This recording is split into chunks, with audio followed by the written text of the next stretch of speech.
各位百格跟新州的观众朋友，大家下午好。那我们今天的 On the Hot Seat 的嘉宾呢，就是我们前卫生部长 Dr. Dzulkefly Ahmad。他今天呢将跟我们分享他对现在的疫情，还有我们这个整个抗疫的工作有一些怎么样的看法。同时，因为Doctor 呢，他也是这个雪兰莪 Special Task Force， 他也是在就是领导这个 Special Task Force。我们可能也会谈一下这个雪兰莪州的情况，因为大家都知道这边的疫情非常的严重，几乎所有的不是所有，几乎好几个地区都是所谓的 Red Zone。那我们可能也可以来谈谈说，在这个雪兰莪州政府在这一方面呢，有一些怎么样的措施还有人民应该要怎么样去应对。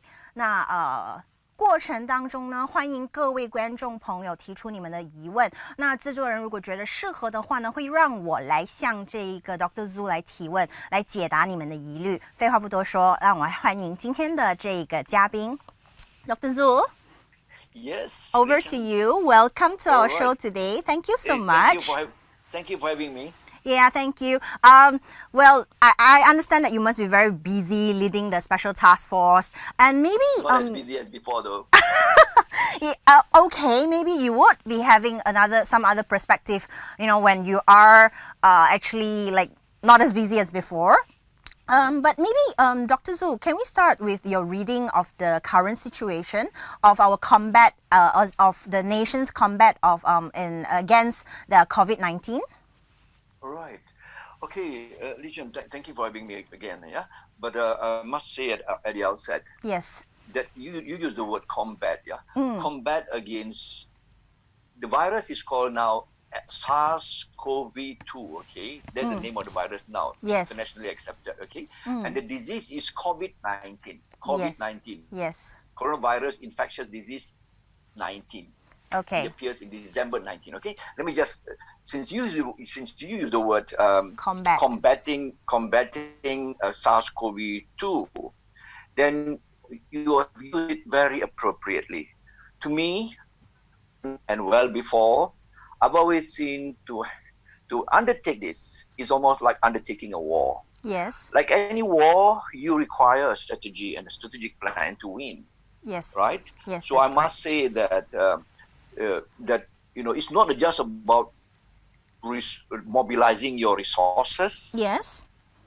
But mobilizing it in the way that it really is appropriate in your whole strategic plan. Okay? Now, that means, in a nutshell, simple term, right action at the right time. Okay? Yes. Now, I'll just give you an example. When I was there until the 24th February, they were like hopping on me, throwing brick bat at me to get me to bar, tourists, get a kind of a lockdown. Why are you opening yourself? All those, action that is not appropriate in the first phase of the outbreak. Remember, Yes. when I left ABOH, there were only 24 cases. 22 already cured and discharged. Yeah, and then only 2 were in the hospital. At that space, in that phase of the outbreak, what is important is for us to intensify contact tracing, isolating, and be very aware at our international entry point. That is the containment period, right? Yeah, no, that is the early phase until Okay. the middle containment period. Okay. So imagine if we want to already undertake like barring and banning. See, you must understand, as I stated earlier, it's like a war. Okay. If you misappropriately use your resources, Yes. neither will your army survive, nor will you win. Yes. When you subject your citizenry to long-term and protracted, for months, to make sure that you think you can isolate and from almost like protect your country from the at that time we call it coronavirus, right? Yes. Now it's SARS-CoV-2. You will not be able to do it because there are so many points of entry. One, and the other thing, of course, it has got very serious economic and social impact. So this is why, as I've stated, if you want to understand this war, then you must understand this graph. Yes. That is what is known as the epidemic outbreak curve. Okay? Yes. I'm showing it to you now. Yeah. Anybody who wants to understand this war, who's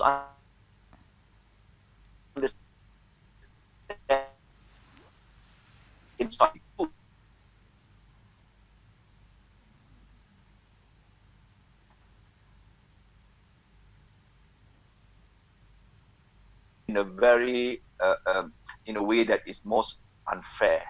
Okay? Now, if you see that curve, what we are talking about when we are talking about this war is that if you don't prepare yourself, you will see that it goes sharp up, and by the time it goes down, it means like without any intervention, without any serious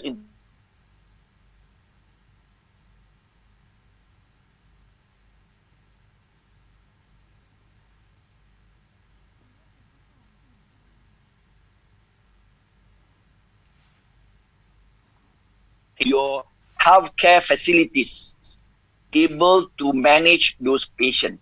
There's a dotted line there. Okay. Okay. The dotted line there, if you draw that there, is the point at what this is by the day. This is the cases, right? These are linear plot, days and then cases. So if you do not do anything, it will rise exponentially. Because it's on an arithmetic progression, it will rise exponentially, and then it will come down by itself. It will come down by itself, taking all the number of deaths and whatever. Yes. Because that's how it will look. Now, surprisingly, what we're talking about is when you say that the war. The strategic objective of this war and the strategic plan of this war is to ensure at any one moment that your capacity and your entire health facilities, both public and private, are capable of managing the cases, whether they are in the ward, which is usually under what is known as negative pressure wards, the ideal place to have, or in the ICUs, your ICUs, intensive care unit, where your ventilator is the most critical equipment there, because this SARS-CoV-2 is it's targeting into your lung and getting your lung to have a pneumonia or fibrosis, whatever. At the end of the day, there will be difficulty and they will die because you will not have enough oxygen. Usually they will die of multi-organ failure, especially if they have comorbidities like cardiovascular diseases, diabetes, and chronic obstructive pulmonary diseases of the lung, whatever. So you see, Legend, the point is always to understand that the fight against this is to ensure that at any one time, your capacity in terms of your health facilities must be capable of managing the cases. So you now, you must always suppress this. You should not go as high. You must flatten it. And you be surprised which way. The amount of people here, you see the area under the curve here is almost like the area here. Here you see a sharp exponential rise and it falls. But here it would be a flattened long term, for you to manage those morbidity, those cases, positive cases, and that your facilities, your ICUs, your ventilators are enough to handle them. So this is what is the war is all about. Yes, you cannot, Doctor, you in a globalized, Sorry, I'm sorry. You cannot you mentioned that's the strategy and that's the goal. So how do you read the current situation? Because we talk a lot about flattening the curve. A week after MCO, how are we? How do you read this? What do you think? What's your thought on this? Right. It's not about my thoughts or your thoughts. Yeah, it's It about must always be guided. Must always be guided by evidence. yes. And it's just such a shame that I'm not able to show you, of what evidence you must follow through. Yeah. You see the JP Morgan's analysis. You saw the Malaysian Institute of Economic Research mere various plots, the epidemiological plot, Yes. all the various graphs. Yes. And these are what we should be going by to understand whether we are seeing an acceleration phase. As I said earlier, I'm just fortunate that I've not got this graph all together for you because it's on in my handphone. Okay. I didn't manage to. Okay, also in my PC. I would have like to show to you how I view this situation right now. Is that we, after 2 weeks, we are still not seeing the flattening as yet. Okay. We are still climbing, Yes. although at a slower rate, but we are still climbing. Yes. And by the look of it, it's almost like whether it is JP Morgan or whether it is MEA or even our Selangor Task Force COVID Steering Committee, our SDFC Task Force for Selangor, we also more or less, are plotting that it will be somewhere in April, middle April, that we seeing the peak, as I showed you earlier, that the peak will almost climax at that point. Okay. And our plot, if you have seen my plot in my tweet, in the last tweet that I have the semi-log plot. Yes. You need a semi-log plot. It's not a linear plot. A linear plot of those diagram, those plot on the rate of change per day will not tell you when it is flattening. Okay. You can only see it flattening when you do a day against log plot on the cases. Then you will see when exactly will you get to see flattening.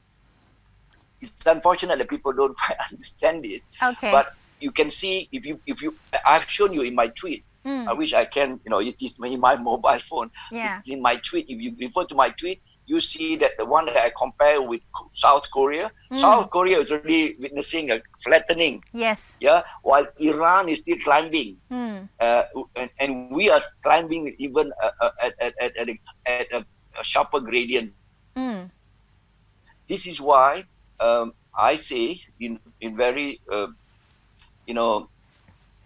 in all responsibility, in all honesty, that yes, we are seeing a slower rate of incidents, Yes. but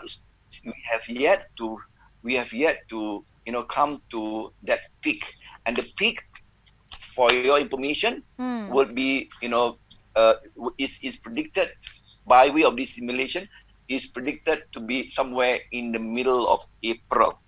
And thereabout cases is, we project, our simulation project, that it will be somewhere around 6,000.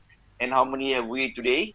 We have, by way of occurrence today, 2,000. what was the number like today? I think it's 2,000, right? 2,000. Sorry, what is it by today? We have 24 deaths. I think by yesterday 5 p.m. But today we have 24th. We have the 24th death and 20. We have the 24th death. 2,031 confirmed cases. 2,000, 2031. Yes. With 24 deaths. Yes. That is round about 1%, Nishin, Yes. which is a very good news for us. Because as you very well know, the global pandemic parameters on deaths, or what is known as CFR, Yes. the case fatality rate is around 3.8 to 4%. We are only experiencing 1%. What does that mean, Lichan? It means that our facilities, our hospital, our frontliners, our clinicians, all those that are in the ICUs, the intensivists and all, they are really managing our patient very well. That you get only to see 1% of deaths, and we don't hope to see it increase. Okay, so big kudos, a big round of applause for our frontliners, especially those in the hospital base and as well in other facilities.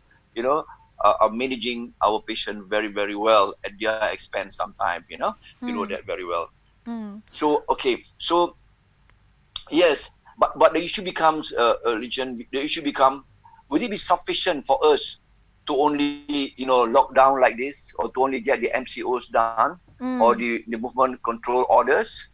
This is why we must always be very careful not to just do it passively.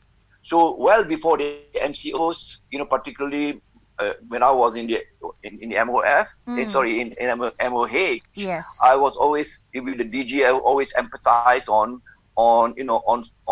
observing, washing of hands. People do not know why they want to wash their hands, especially with the soap, because this virus, particularly, is what is known as the envelope virus. It's got the layer of fat, and with soap, you get them killed. Okay, so important that at that point in time, because at that time all the social distancing, we were talking about social distancing, were all the ways we want to reduce, and we were doing active, detection, active, the thing called ACD, active, meaning we were going out to find all the contact tracing of those that are known to be positive. Okay, so that was a stage then, but right now, is it sufficient to just lock down? Is it sufficient to have this kind of MCOs, or beside, what else should we do? So this is the reason why, as WHO, DG, Dr. Tedros emphasized, is doing this, like making people to just shut down movement, and reducing, the pressure on our health facilities is not sufficient. Because it will not extinguish the epidemic anyway. Yes. So what is important, Lichen, if I may emphasize, is the importance of expanding, training, and deploying our healthcare and public health workforces, as well as implementing the system to using any form of technology, even our mobile apps in our mobile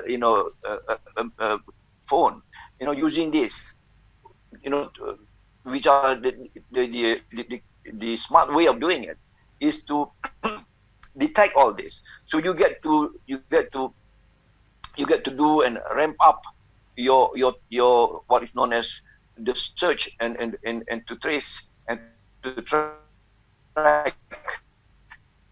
suspects and ramp up your, most importantly, the testing.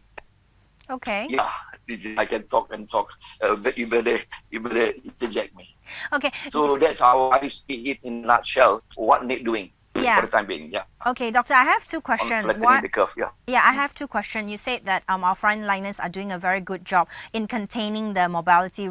The mortality rate, that's one thing. But how long can they sustain? Because like what you have predicted, or many have predicted, that the peak will be in mid-April. How I mean, from your information or from your knowledge, how is our health system gonna cope with this until mid of April? Capabilities, Yeah, the capabilities. I wish I could have furnished you with the number of beds in our ICUs. Yes. You must remember, we have COVID-19 cases, and as well we have other cases, right? Yes, that's Meaning right. to say, when you burden your facilities with the COVID cases, now Sungai Buloh, now we have PPM hospital. Now you have also HUKM. Now with this hospital all in place, right? we actually, you have HKL as well. So Yes. you have 3 plus Sungai Buloh 4. You got to count the number of ICU beds there are. And I must say that it's just not, I know of the numbers, but exactly the numbers of ICU bed, I think is almost occupying 60-70% of it already. Okay. And we are also seeing, 24 that we have already seen 24 deaths already. So as far as I'm concerned, I may not have that information. Maybe I'm not privy, or maybe I don't have to emphasize on that. It's you on me for the time being. After longer the Minister of Health. But I know for a fact that because I've been talking to them as well, that they are still capable of managing it for the time being. And this is why I must say again, they are doing a good job to suppress and lower the death toll, meaning the CFR, the case fatality rate, to slightly less than 1%. Yeah. It may be going more, and I must say to you, going forward, you don't expect that we can maintain that at 1%.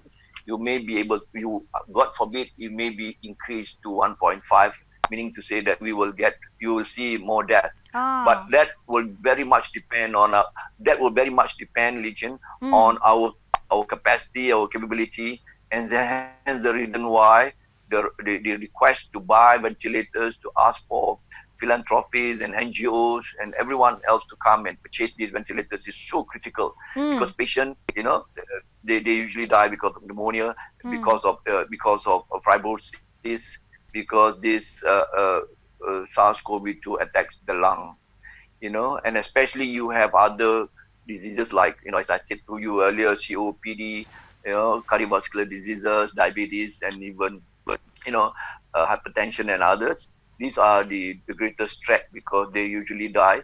And the reason why, because the lung finally not able to, deliver enough oxygen, they die in the condition called multi-organ failure.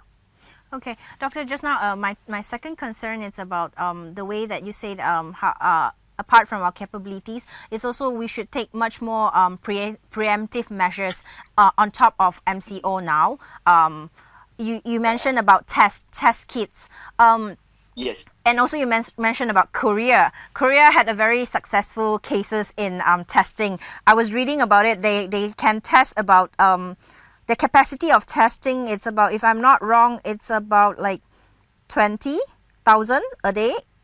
1,000 a day, yeah. Yeah, and now yes. I think Malaysia, we are expecting to raise until 16,000 per day next week. Yes. That's what the DG has. Next week, yeah, you are right. Yeah. That's what the DG said, yeah. It's good, yeah. What do you want me to comment on that one? Oh, okay. It's really good news. It's really good news, Legion, because, when you think 16,000 is good we enough? Only doing about, Korea is 50 million. We are 32 million. Not too bad. And our cases a lot lesser than them. In that sense, proportionally, I think it's commendable enough. But more importantly, is for us to keep detecting, isolating, treating, and this is so important for us to do the contact tracing. Yes. And in clusters of outbreak, it's so important for us to be observing, to break the transmission, as you very well know. But more importantly is also to use. I'm really, advocating the use of a mobile app, and technology to make sure that we can get to, those who have been in touch, exposed, to in that cases, Okay. So this is why it's so important for us to know that there are various groups, the patient investigation, whether they require admission, whether they do not require admission, especially those asymptomatic contact to a confirmed COVID-19 patient. These are the group C's, and of course those in the group D are these confirmed COVID patients themselves. So what is important is that to really get to test and then to decide whether to admit or or not. So the more we do, see the mantras of WHO is test. Yes. And if you want to have another, you refer to the earlier of test again. So it's so important for them to, it's so important for us to understand that in the testing, we get to really diagnose, and then then get them to be isolated, treated, and that's the way for us to immediately break the chain of transmission. And that's where the flattening of the curve, you reduce the cases. So flattening of the epi curve or the epidemic curve is actually to reduce the cases. Why? Because you want your facilities to cope with the number of cases, especially severe, especially the critical one in the ICUs. So going by the test, so we have in our own facilities, particularly the one that is done by IMR and Sungai Buloh. We have Sungai Buloh as a referral center for infectious disease. Yes, we have the capability. We were quite early in establishing and in getting that what is known as the reverse transcriptase polymerase chain reaction test, which is very, very specific and sensitive, and this is, although it's taking about 3 to 5 hours to get it done. Now there are, as I tweeted the other day, both India and Singapore. Singapore could do it within 5 minutes because they have this, they have this technology, to detect, to get it. This is what they have. I must say that they have not been given the green light yet. In the case of the Maya discovery, in Pune, they are able to do it very fast indeed. So India and Singapore is really championing this, and they are really well ahead. We hope to get to this test as possible. We want to. I was told that we want to chase those tests, those test kits. The real time reverse transcriptase polymerase chain reaction. And that will really allow us to have massive what you call screening and testing done, and 16,000 per day. We should be able to do it. Okay. Doctor, maybe we also let's zoom into Selangor. What are the challenges for Selangor in this crisis? Right. I must say that because we are a task force that is established to tackle Selangor, right? Yes, that's right. And Selangor, as you very well know, is recording the highest number of cases in the country. Yes. And I must say also that the rate of increment, the rate of increment of confirmed cases in Selangor, if that is to go by, if that is a proxy indicator, it's Selangor is of course the leading state in this. Yes. Now I must say that as of latest record by the 26th yesterday, Selangor recorded 510 confirmed cases. We know 47 of them has been discharged, and we also know that we are among the luckiest to still record 0 deaths from hospital located in Selangor in so far as thus far no deaths yet from Selangor. This is what I'm just because I might be confused. That is the hospital in Selangor, right? 0 death. Right. Oh, okay. Because some of the I'm just am I right? I'm just looking at the numbers here. Because to see record 0 deaths from hospital located in Selangor so far. So going by that, but 7.25% of hospitalized patients are now under ICU. So we must remain vigilant. Okay. We must remain vigilant. Now, even after the MCOs have been put in place, we still see a number of cases coming up. Yes. It is on the increase. Okay, it's on the climb.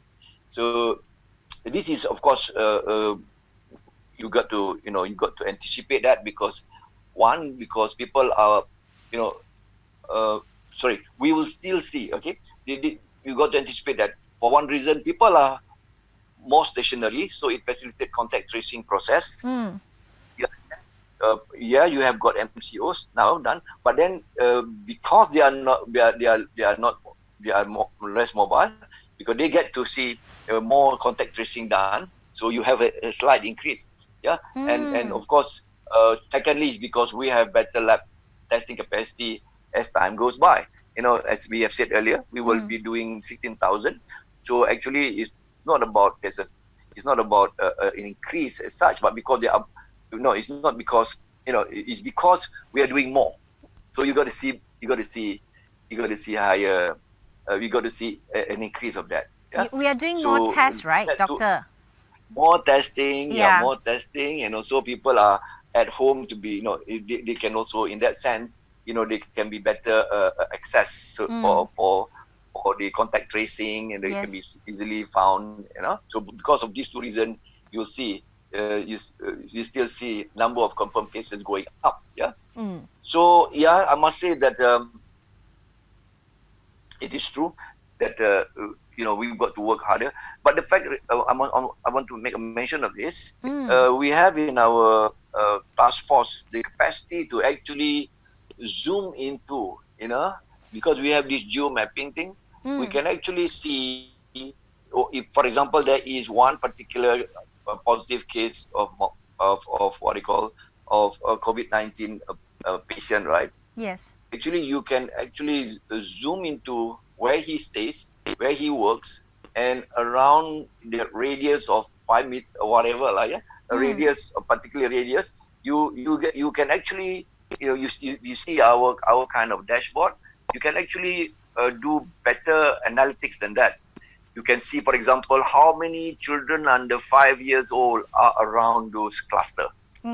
How many people above the age of 65 are possibly will be exposed if these guys are not,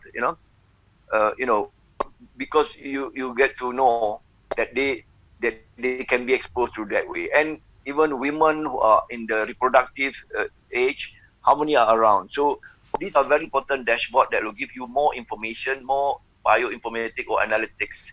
So you must rely your action, how you mobilize your resources, where you want to really lock down. For example, now we see that there is a total lockdown in Simpang Renggam. Yes. Yeah. One that has been announced by the Minister of Defence. Because I could see that now they use the color coding. Case above 40 cases is red. Case between 20 and 40 is orange. These are the kind of categorization that they are using now, which I think is quite reasonable. But I think more beyond just numbers are also other parameters. That are also very strategic, very critical in the sense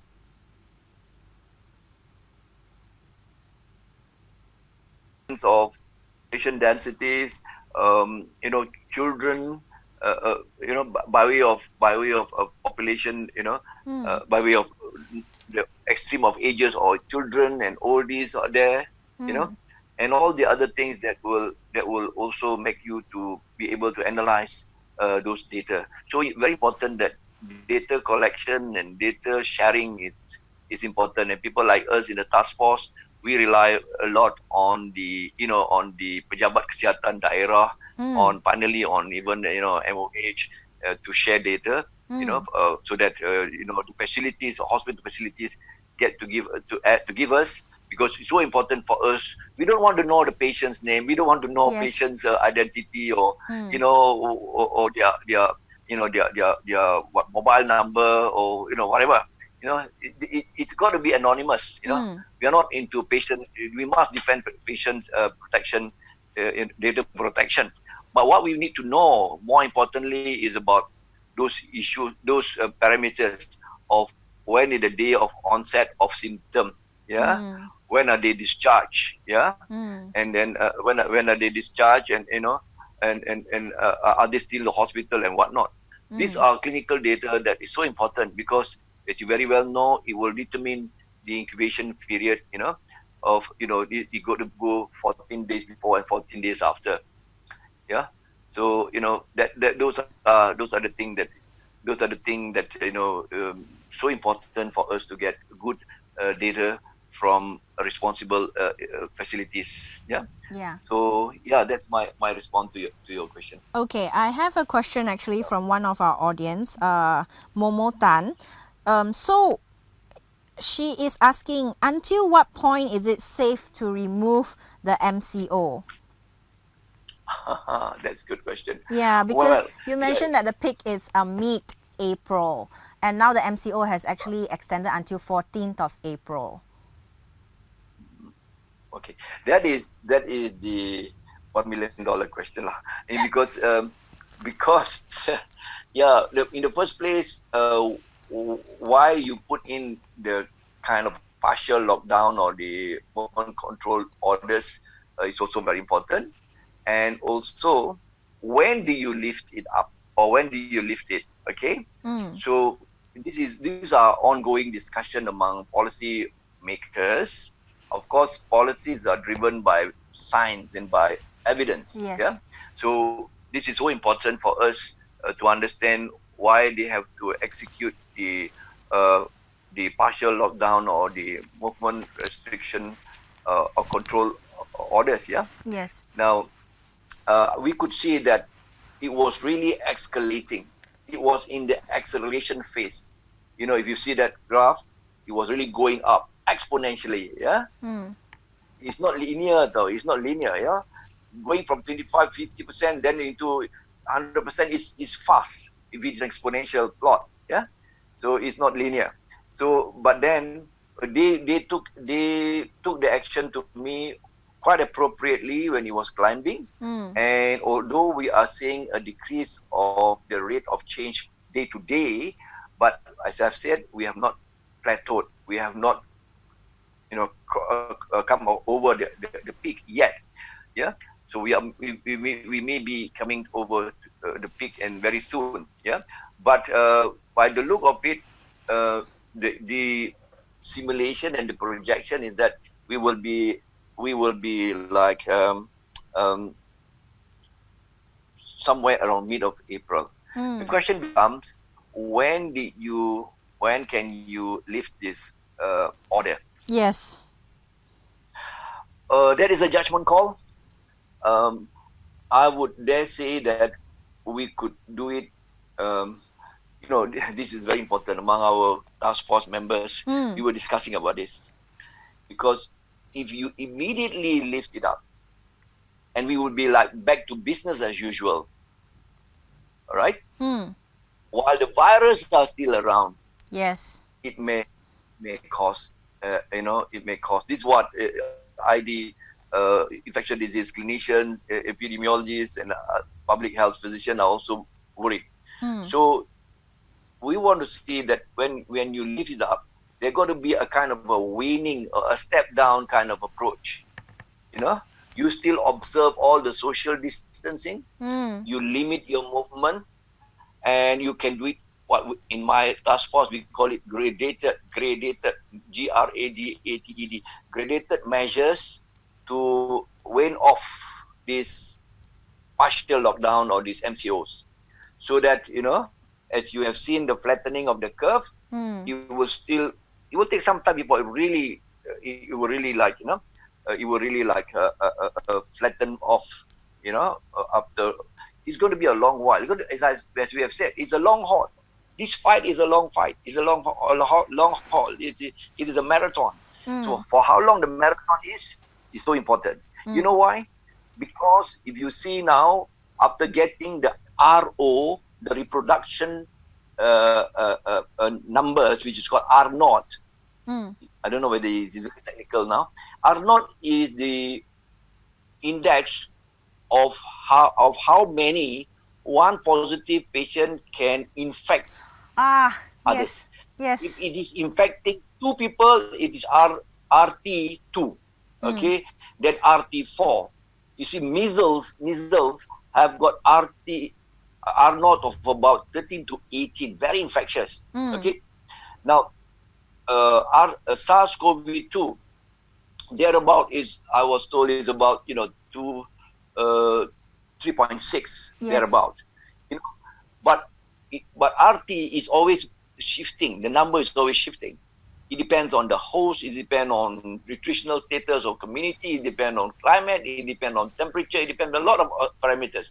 So what is important in the flattening of the curve, what we need to do is, of course, as we said, the social distancing is very important, and then breaking the transmission.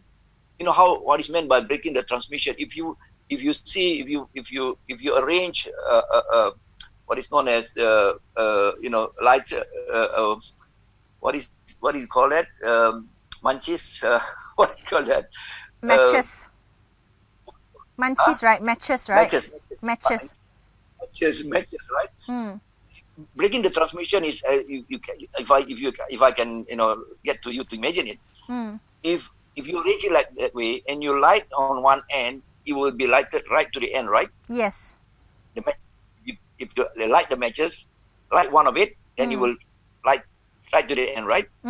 So what is known as breaking the transmission is that in the middle, if you just remove two, or even sometimes one or three, then it will not be lighted right to the end. Okay? You understand? Do you understand that, Legend? Yes, yes. You arrange matches, 10 matches, you take to the middle, yes, then you will not be able to light the matches right to the end. Yes. Understand? So it is simply like that. When you do isolation, when you do the lockdown, when you duduk di rumah, when you don't move, you stick to your house, jangan keluar. And this is why the social distancing, the intense social distancing is so important. You break the transmission. Okay? But remember, the virus are still around. Yes. It's just that you do not get to be transmitted. So you break it. Okay? Now the carrier may be asymptomatic. He may be healthy, but he is the carrier nonetheless. If you get to be infecting someone who is susceptible, vulnerable, his immunity is down, and old people and old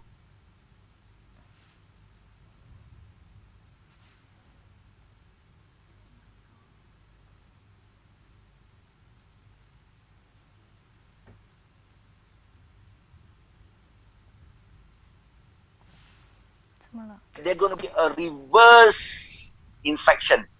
What is it? The Chinese are worried. The Wuhan people are worried. They have made their RO to less than 1 or even 0. Yes. That means one positive patient cannot infect another person. But what they are worried is the imported cases.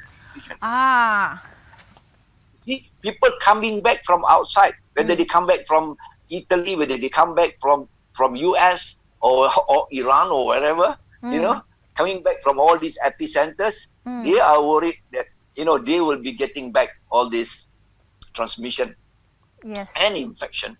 So this is the reason why, if you ask me whether we will see again the SARS-CoV-2 or not, yes, maybe when it's all and done, this will be you see that as a seasonal kind of flu coming once in a while. Like an endemic. It's a kind of a seasonal kind of outbreak later on. Okay, but kind of pandemic. But now you see immediately now Wuhan or Hubei is very conscious that they do not want to be importing cases when they have really disinfected their town, their cities. They fear that with these people coming in, because they do not observe whatever, then you'll have a cluster outbreak again. So yes, it is the way to lift this. The way to lift this MCO has got to be done graded. It's got to be done very judiciously, very carefully, very tactfully, and still you wait off something. You got to do it, so that you can still observe the breaking of transmission, reducing transmission rate, and as well, still observe the physical distance, and of course observe when you cough and you sneeze and you cough, you still observe, for those who have got conditions and upper respiratory tract infection kind of thing, they must be wearing the mask and whatnot. Yeah. So yeah, that's how I respond to your question. Okay. All right. I think just now I think Doctor, you also mentioned about okay. You talk about Wuhan, right? You talk about Wuhan. You talk about reverse infection. This is the part that when after everything has been settled, not really as settled. Like you talk about like reverse infection. So because the audience earlier on asked after we when can this end, this MCO ends, it would be fair to say that what you're suggesting, that even after the end of the MCO, we still have to behave, we still have to practice all this cleanliness, safe distance, social distancing. Very good. Yeah. Can I just rephrase my answer again? Yes. So as I started off earlier, I said the challenge, the war against SARS-CoV-2 or the disease COVID-19, is a war that we must require strategy. And I said it again and again, that the overriding consideration is to ensure that our facilities, particularly of our ICUs, are capable of handling severe and critical cases. So if that is managed well, then this SARS-CoV-2 becomes like any other, dengue. We also see people dying of dengue. Yes. We're also seeing people dying of flu. So it's also about 1%. Dengue is even more. So it becomes like that. But in this particular pandemic, because it is new and we don't really understand, we are now getting to understand better of this particular SARS-CoV-2 or coronavirus. The first is SARS. The first is the SARS. Yes. The second is the SARS-CoV-2. The SARS in 2003. This is the coronavirus, same family, but of course, mutated its way. So what I'm saying is, when do you want to really lift this partial lockdown or the MCOs? Is a decision of the policymakers when we feel that we have already been flattening the curve and it's already going down. And you must remember, Lichin, the financial and economic impact of this, is severe, especially for the business people, the small business people. They need to, and the lower income group, the B40 and whatnot. The big conglomerate get subsidies from whatever, from the government. But the rest, this is why every state announces their kind of packages, fiscal packages, or program rangsangan fiskal ataupun their helps and subsidies. Because it is serious. You just imagine that you are grounding your economy, and we are really like, we are suffering from this, and how long can we take to handle this? So this is the reason why when people look at me and say, why didn't you have that lockdown? Why didn't you have that barring or banning of the? This is why I said, if people understand this curve, again I show you, if they understand this curve, they know that the game plan is always, that the coronavirus is coming anyway. You can't block your whole country. You can't isolate your people. You can't isolate the country because it's the whole world is wired, because not just technologically, but because of transmission. People travel. There's a global traveling. It's become a global village, right? So we are just like, we travel, extensively. So you cannot have this. But what is important is that you must have your system. You must have your health system right. You must have massive capability to test, and then to isolate, and then to treat. And of course, we are now hoping in 12 months to 18 months down the road, you will get a vaccine out for SARS-CoV-2. Yes. But just to remind you, the first SARS also, and the MERS, the Middle East coronavirus, another family, mutant of the same coronavirus family. Until now, both SARS and MERS-CoV, they do not have. We do not have even vaccine until now. But SARS-CoV-2, people are so so fortunate. I mean, they are so passionate about it, and everyone is racing to get the vaccine out. And also, an important thing, Lichen, is that there is this thing called the repurposing of drugs. Particularly now they're talking about chloroquine and hydroxychloroquine, which is an anti-malarial drug, which now can be repurposed to treat this because they have the same mechanism of action. So this is why it is exciting time for researchers, for medicine. Although I say it's exciting time in the positive sense, we want to take this calamity, this challenge, to turn it around to an opportunity to further enhance our public health. Yes. At the end of the day, Richard, I must say this. It's back to basic.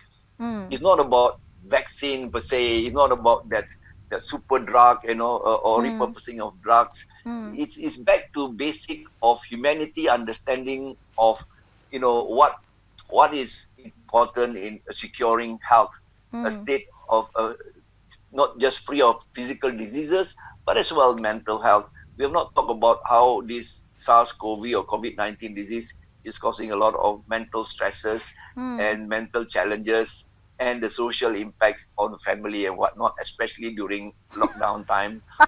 Yes. Yeah, I must say to you, we spend too much time together. Exactly. So the hashtag together apart seems to be more reasonable to me. We may be together, but must remain apart. True. For as long as we are infecting our partners, our family, our grandchildren, our children. So this is how I think we got to see an enhanced humanity and humanity that can come to understand that we need each other, and that in our diversity, we have the opportunity to understand that we must help one another, because this transmission doesn't recognize whether you Malay, Chinese, Indian, Kalazan, Dusun, Urut, and whatnot. They don't even the SARS-CoV doesn't even know whether you are religious or irreligious, or political or apolitical. So we must work together. Yes. This is my message. We must work together as a nation, and we really tear down all these barriers to see one another as as partners in our great country, as citizen of a nation, that in this bigger broad brotherhood and humanity, we must not have all this extreme kind of attitude towards one another, because that's not the way for us to move forward and bring a great nation together. So this event of SARS-CoV-2 to me really make us by now should understand that we really need one another in all the ways that we the ways that we relate to one another. Right, Lichen? Yes, thank you so much. What a long interview with you. You sum up so nicely of our conversation today, because our discussion has lasted about an hour. Thank you so much for your time. Yeah, it's about 53 minutes. Thank you for having me. Thank you so much. Thank you, Sinchu. Thank you. Thank you, Take care, doctor. Take care. Bye-bye. You take care as well. You too. 各位观众朋友，非常感谢刚才接近1个小时的这个收看。Dr. Zhu 呢花了很长的时间，很详细的解释了整一个这个我们的这个这个 COVID-19 的这个现在的情况，还有就是这个雪兰莪州的一些情况。那我希望说大家可能如果还有就是想要更清楚的了解这个 Dr. Zhu 刚才的解释的话，可以重看我们的直播，等一下会在百格的平台或者是在脸书上面，我们会可能会做一些翻译。